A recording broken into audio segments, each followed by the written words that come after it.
Estamos chegando ao final dos mandamentos. O 8º mandamento fala: não dirás falso testemunho contra o teu próximo.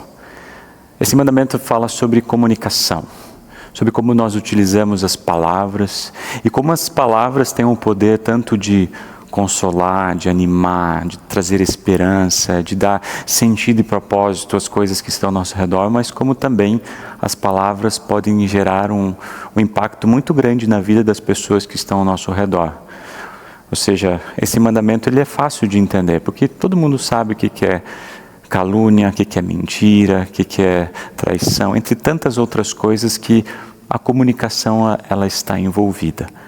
Mas Deus nos ensina, Deus deseja, é a vontade do Senhor para que a gente dê um bom testemunho da forma como nós falamos em relação ao nosso próximo. Então esse mandamento fala o que falar e como falar.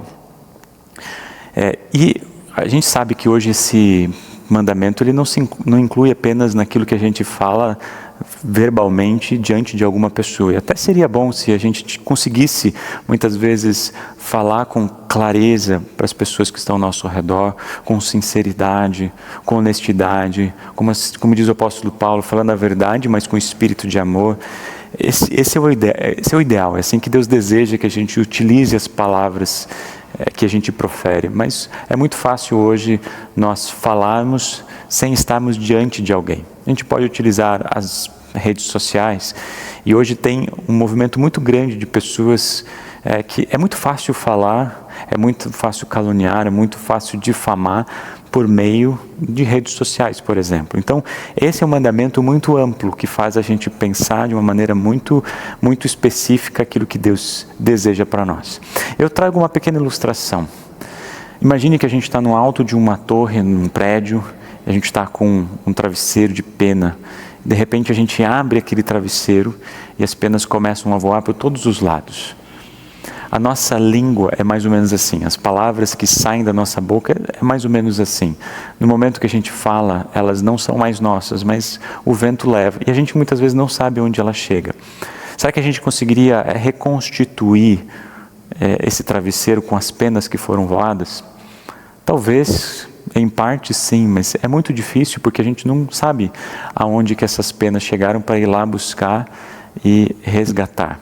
Assim também acontece com as nossas palavras. No momento que elas são ditas, elas vão e elas tomam o seu próprio curso. Por isso que me chama a atenção algo que o apóstolo Paulo, certa vez, nos ensinou, quando ele disse: não mintam mais, cada um fale a verdade com o seu irmão, pois todos somos membros do corpo de Cristo. Não digam palavras que façam mal aos outros, mas usem apenas palavras boas que ajudem os outros a crescer na fé e a conseguir o que necessitam para que aquilo que vocês dizem faça bem aos que ouvem. Esses versículos aqui de Efésios capítulo 4 me trouxe à memória uma história sobre as 3 peneiras. Não sei se você já ouviu falar sobre a peneira da verdade, a peneira da bondade e da necessidade. Eu queria rapidamente conversar com vocês. A autoria dessa ilustração dizem que é de Sócrates, exatamente, o filósofo ateniense. Ele conversando com uma pessoa que veio trazer uma informação que ele julgava importante, mas antes Sócrates perguntou: o que você vai me dizer? Ele já passou pelas 3 peneiras? E essa pessoa falou: 3 peneiras? O que são elas?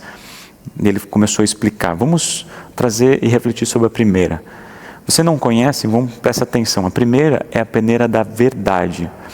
E a pergunta base é: tem certeza que aquilo que você está falando é verdadeiro? Você consegue me dizer se isso que você está me dizendo é verdade? E a pessoa falou: não sei, eu apenas ouvi a respeito disso, não sei se é verdade. E olha só o que o apóstolo Paulo diz lá para a igreja de Éfeso: não mintam mais, cada um fale a verdade com o seu irmão, pois todos somos membros do corpo de Cristo. Se não é verdade, a gente já pode parar por aqui, a gente não precisa continuar a conversa e passar uma informação que a gente não sabe se de fato é verdadeira. O segundo aspecto Sócrates conversando com seu amigo, tá, se passou pela peneira da verdade, será que ela passa pela peneira da bondade? Com certeza você deve ter pensado sobre isso, né? Envergonhado, o homem respondeu dizendo, devo confessar que não. Talvez aquilo que eu vou dizer não seja algo que vai fazer o bem para o próximo. Escutem o que o apóstolo Paulo diz lá em Efésios, nesses versículos. Não digam palavras que façam mal aos outros. Então, se de fato aquilo que eu digo não faz bem para o próximo, por que eu vou dizer?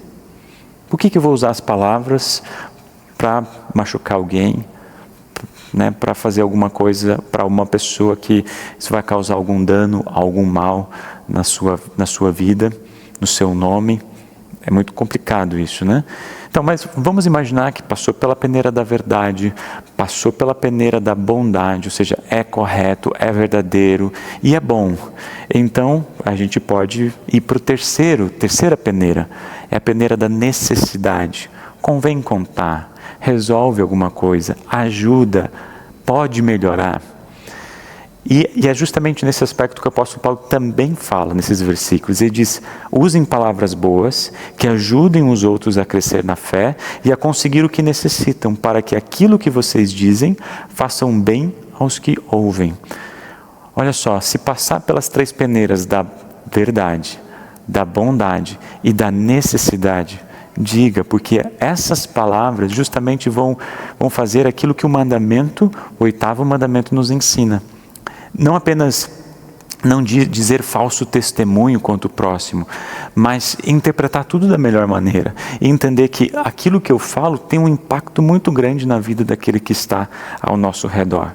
Ou seja, a gente vai ouvir aquilo que no Evangelho de Mateus é dito: façam aos outros o que querem que seja feito para você.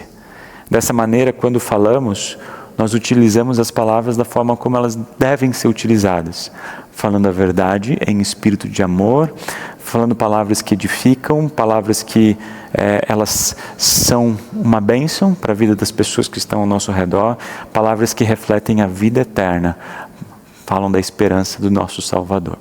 Enquanto a gente finaliza e vocês têm a possibilidade de entrar nessa lição, eu quero deixar algumas perguntas como reflexão.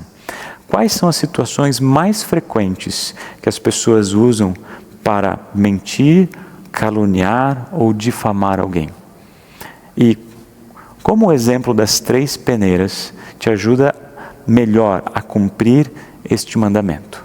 Pense sobre isso. Que Deus abençoe você.